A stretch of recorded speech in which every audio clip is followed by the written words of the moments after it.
Hi, and welcome to this live reading from Saratoga, Roan by Bree M. Lewandowski, and this is presented by Itsy Bitsy Book Bits. Chapter 1. Sure thing, Mr. Dunn. Yep, I'll be sure to tell him. All right. Yes, I understand. All right, then. You have a good day. Matt hung up the phone.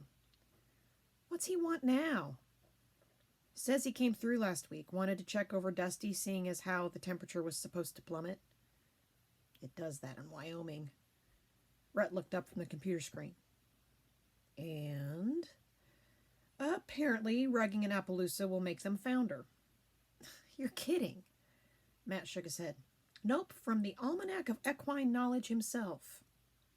Some people shouldn't own horses. When do you think he'll decide that the pasture is bad for his horse too? Probably around next month's payment. Looking back to the computer, spreadsheets of numbers representing feed, hay, topicals, ointments, bedding, farrier fees, veterinarian fees, specialty supplements, custom order vitamins, and grooming gear. Rhett groaned. Probably. Anything else before I go check on the hires? New client left a message. The one from New York? Matt nodded. Says she'll be in town soon and wanted a walkthrough of the stables from Mr. Ferris himself. Not happening. He waved one hand towards the door of his office. Too much going on this week to sell some East Coaster on Saratoga Ranch. Discount her boarding fee. She paid in full 2 weeks ago. Then credit the account. Matt grinned. Don't you want to walk the nice little lady from the Big Apple around? Not in the least. I'll call back and let her know, boss man. Call the clinic, too, and see when the vet is coming to float teeth. He canceled on me last week. Half the stalls are overdue. Matt mocked a salute and exited. Rhett looked at the laptop screen again, squinted at the march of numbers, and then stood, stretching his arms over his head. Walk the new client through the ranch. She must think she's Lady Godiva asking for a tour. She did pay up front, though. Another week, another month altogether, and he might have accommodated her. Not today, though. Not 10 days from now, either. Too much shit going on. If he let himself dwell on it, he'd feel heat rise over the back of his neck, reach around to his throat, and burn the nastiest words before they escaped his lips and choked him on his own emotions. God had a sense of humor. Rhett shut the computer and left his office. August winds rolling through the stables reached him, so did hay, feed, the sound of water splashing into troughs, and shovels pushing against ground cover, hefting out the previous night's muck. Ripe smells, especially in the late summer warmth.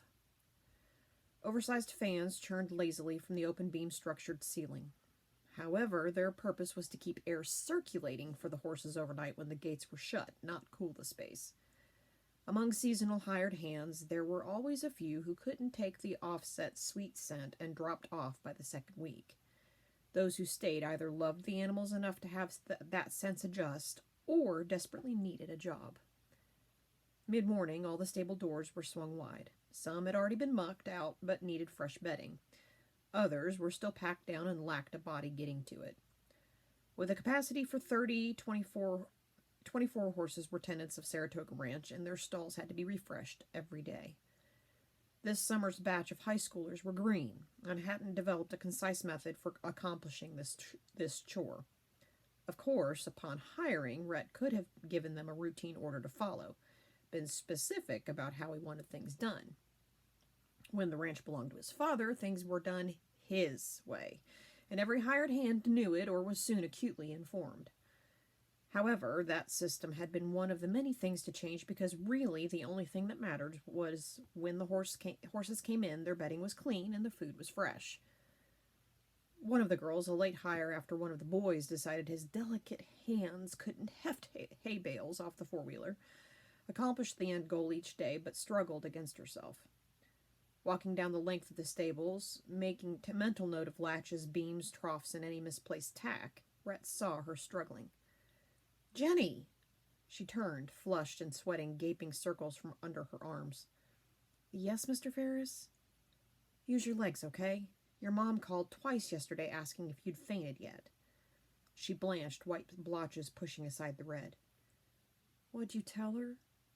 I told her you're putting these boys to shame. She looked down and smiled.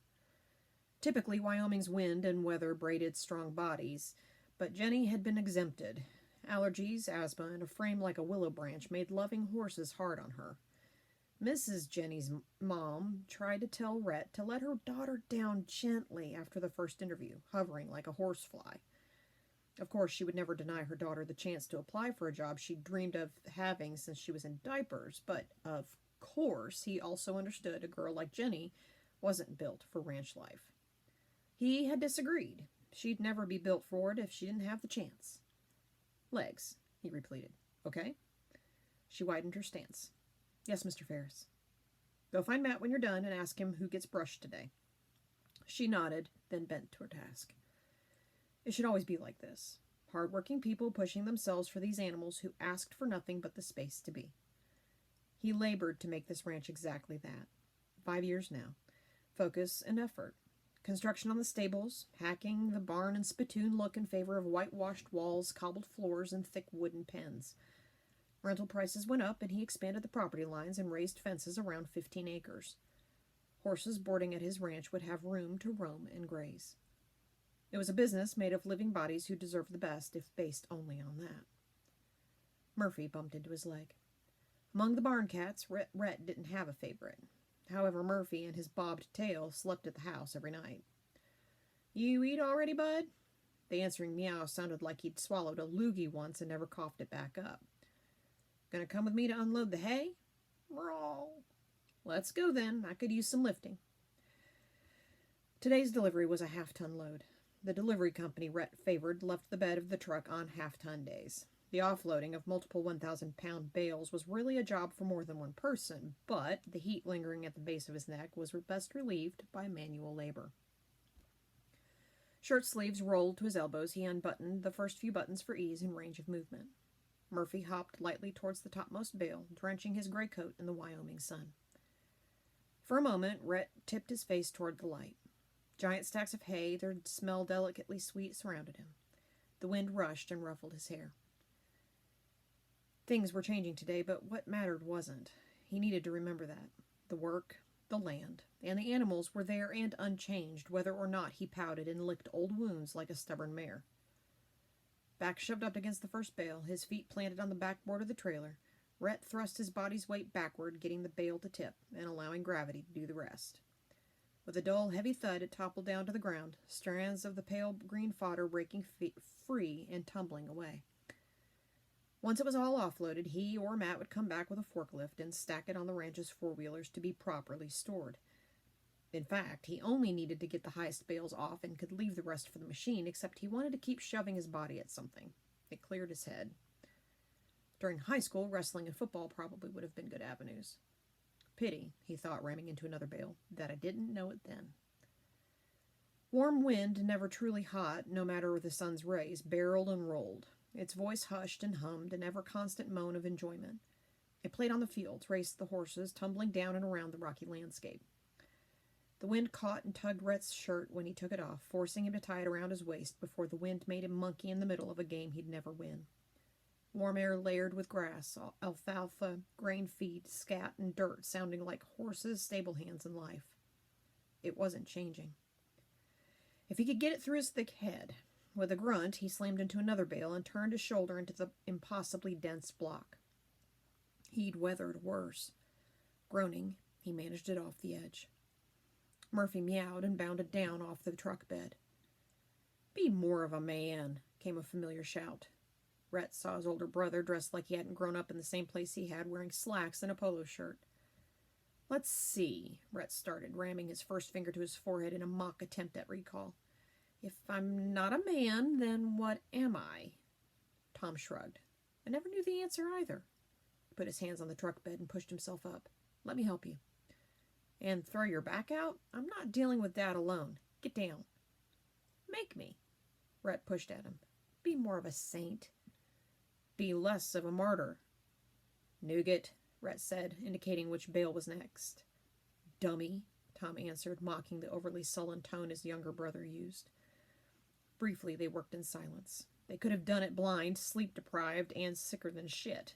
Any day, any way. Before Tom graduated high school, the ranch ran on two brothers and their father. Both boys were up at sunrise to get in what chores they could and back in the stables after they got off the bus. Working beside someone who knows exactly what needs to come next and knows exactly what the person next to them is one step away from is better synchronicity than a machine. People in tandem, unspoken and understanding. When Tom graduated high school, he took a partial scholarship at Wyoming Catholic College, and more hands were hired at the ranch. When Tom did not return to Saratoga after college, Rhett took on a managerial role while his father's drinking habit worsened. Noticing the color on Tom's cheeks waning, Rhett sat down on one of the bales yet to be knocked off. Patting his knee for Murphy to come over, he asked how the trip had been. It was time enough for Tom to grab his inhaler if he didn't insist on being an idiot. The drive was rough. Dad doesn't... I know.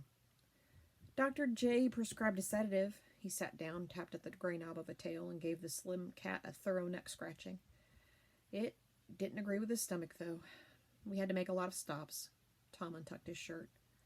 Out the front or back? Back. Can he still? When he's lucid. Which he wasn't on the drive?